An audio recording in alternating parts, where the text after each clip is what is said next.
The timeline is the first thing investigators look at, and in this case, it's also the first thing that doesn't sit still. Times that should align don't quite lock into place. Movements that should be clear remain open to interpretation. And as police confirm that new details are being reviewed, the sequence of events, not the story itself, has become the focus of renewed scrutiny. Because when a timeline starts to bend, everything around it demands a second look. Police now say they are reviewing additional information connected to the Camila Olmos case. That statement alone signals movement, quiet, careful movement, but movement nonetheless. It does not announce conclusions. It does not assign cause. It acknowledges simply that the case is still active and that details already known are being re-examined alongside information that has come forward since. This is how investigations often change direction, not with announcements, but with reassessments. Camila Olmos left her home before sunrise. That time has been consistently stated. Early morning, limited activity in the neighborhood, a period when routines are minimal and deviations stand out. According to confirmed information, her phone remained behind. Her vehicle stayed parked. Those are fixed points. What stretches between them and what follows afterward has drawn growing attention. Police have not said what prompted the review. They have not identified a specific trigger. But reviews rarely happen in isolation. They are often the result of accumulated questions, new context, or information that reframes earlier assumptions. And assumptions matter, especially early ones. Investigators work timelines from the outside in. They anchor what can be verified, times, locations, devices, and then test everything else against those anchors. If even one reference point shifts, the surrounding sequence has to be reevaluated. That process can take time. It can also remain invisible to the public until a brief statement confirms what many have been asking: is the timeline still holding? In this case, the public questions have been persistent. Why the early hour? Why leave on foot? Why leave behind the one device that tracks communication and movement? And why the location where she was found aligns geographically, yet raises logistical questions that haven't been publicly addressed? Police have not disputed those questions. They have also not answered them. What they have done is confirm review. That word, review, carries weight in investigative language. It means looking again at what was already seen. It means reassessing context. It means placing earlier facts next to later information to see whether they still fit as cleanly as they once appeared to. It does not mean starting over. It means looking closer. As this review unfolds, attention has turned back to the hours that matter most, the window between departure and discovery, the span where certainty narrows and inference expands. Investigators are known to revisit that window repeatedly, especially when timelines feel compressed or incomplete.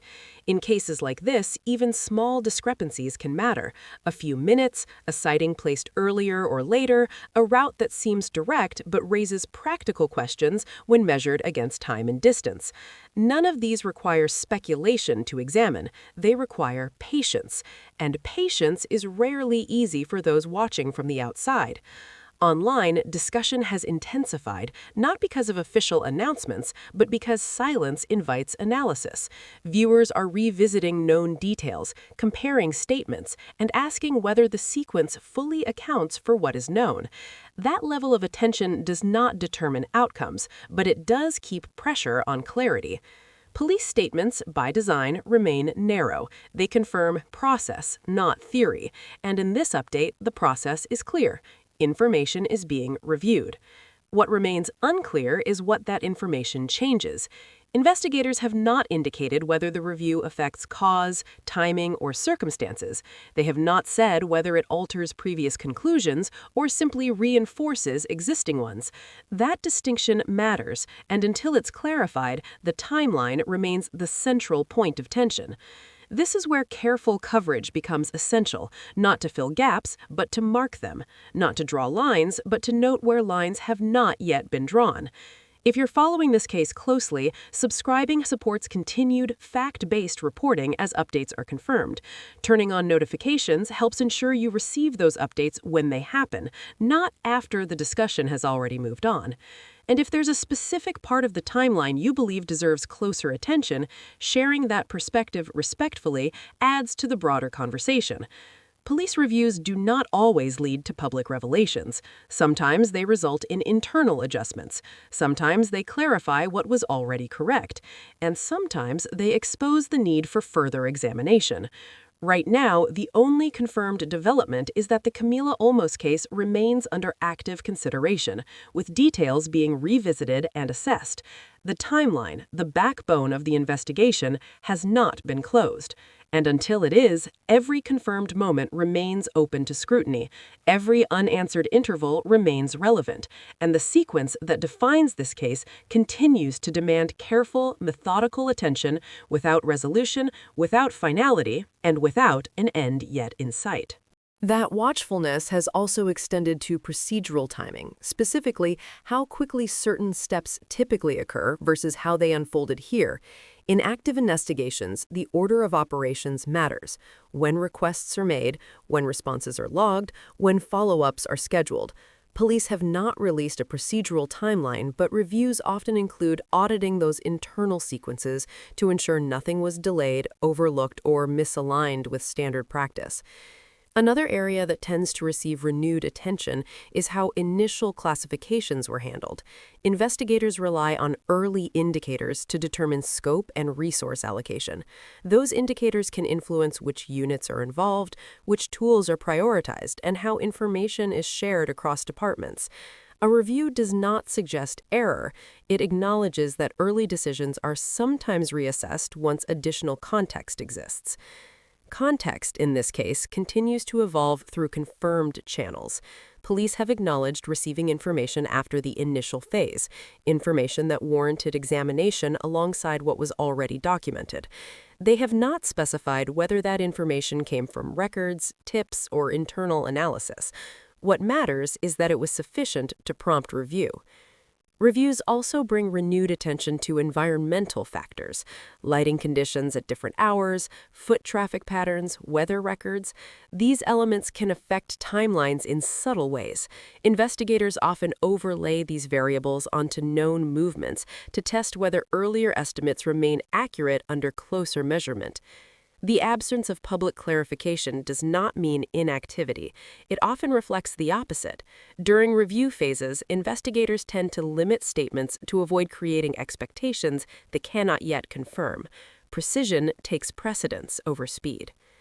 Meanwhile, interest in the case continues to expand beyond the immediate area. That broader attention does not influence findings, but it does amplify the demand for transparency. Police departments are aware of that pressure. It informs how updates are framed and when they are released. Another perspective under review, in many cases, involves coordination between response and follow-up: how quickly locations were secured, how long certain areas remained accessible, whether access logs align with reported times. These are technical considerations, but they shape the overall integrity of the timeline. It's also common for investigators to re-examine how information was communicated to family members at each stage. Clarity, timing, and consistency are all part of post-event evaluation.